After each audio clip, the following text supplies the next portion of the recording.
نن سبا هر پښتون د منظور پښتين لنوم سره ډېر آشنا دي.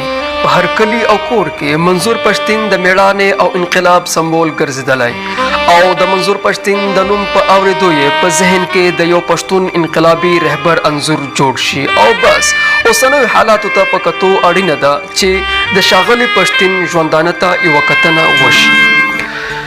منظور احمد پښتين په 1994 کال کې د وزیرستان په یو وړوکي کلی کې مولا خان سرای کې زیږېدلی دی. پلار یې عبدالودود مسعود د کلي په ښوونځي کې ښوونکی و، نو ځکه منظور احمد پښتين خپلې زده کړې د خپل کلي په ښوونځي کې پیل کړې. د تعلیم او تحصیل لړۍ یې د ګومل پوهنتون ډېره اسماعیل خان نه د څاروو ډاکټر د سند په اخیستو پای ته ورسېده. پښتين په 2018 زیږدیز کال د جنوري تر اخره یو ګمنام ځوان او هیڅ چا نه پیژانده، مګر کله یې چې د فروری په لومړۍ ورځ په اسلام آباد کې د پاکستان د پوځ د رویې په ضد احتجاجي پرلط ووهو، نو د هر پښتون په زړه کې یې ځای وموند او د نړۍ په ګوټ ګوټ کې یې پښتنو وپیژانده. ښاغلی پښتين په قوم مسید دی او په یوه غریبه کورنۍ کې پیدا شوی. وړوکوالی یې په خپل محل او کورنۍ کې تیر شوی او تنکی ځوان و چې په 2009 زیږدیز کال کې د پاکستان د پوځي عملیاتو په وجه سره د کورنۍ د خپلې سیمې نه کډوال شو. د کډوالۍ ژوند یې په ډېره اسماعیل خان کې تیر کړو. د کډوالۍ د ژوند په هکله وایي چې د وطن پرېښودل ورته ډېر سخت و. پلار یې د کډوالۍ نه مخکې غوښتل چې په کور کې یې شته کتابونه خوندي کړي او د راستنېدو نه پس یې ولولي، خو له بده مرغه کله چې بیرته خپل کلي ته ستانه شول نه د کور وداني پاتې وه او نه کتابونه. اتل پښتين وایي پلار مې د کور په ورانېدو دومره غمجن نه و، مګر په کتابونو پسې یې وژړل. منظور پښتين د نړۍ د ډیرو د انقلابونو او د انقلابیانو په اړه ډیر لوست کړی.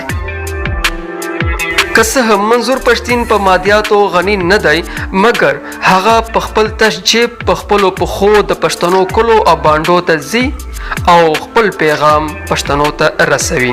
ښاغلی پښتين خپل لومړی تنظیم د محسود تحفظ تحریک په نوم په 2013 زیږدیز کال کې جوړ کړی. کله یې چې د کورنۍ او قبیلې ملاتړ ولید، نو د تحریک نوم یې پښتون تحفظ تحریک ته بدل کړ.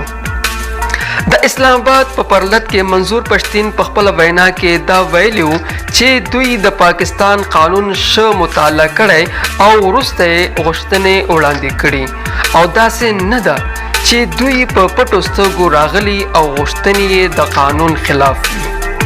ښاغلی پښتين په خوی ډیر عاجز دی او نږدې ملګري یې وایي چې منظور ډیر شریف او ذهین زلمی دی او په خپل مقصد مین او په خپل دریځ کلک ولاړ دی.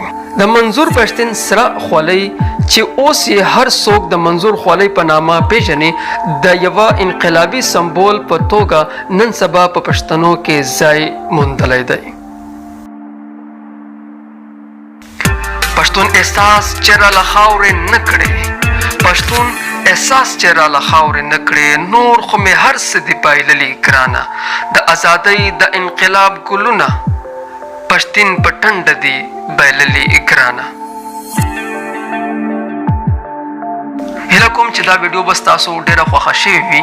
د ټولو ملګرو سره ضرور شیر کړئ او زموږ د یوټیوب چینل PTM اپډیټس هم لازمي سبسکرایب کړئ.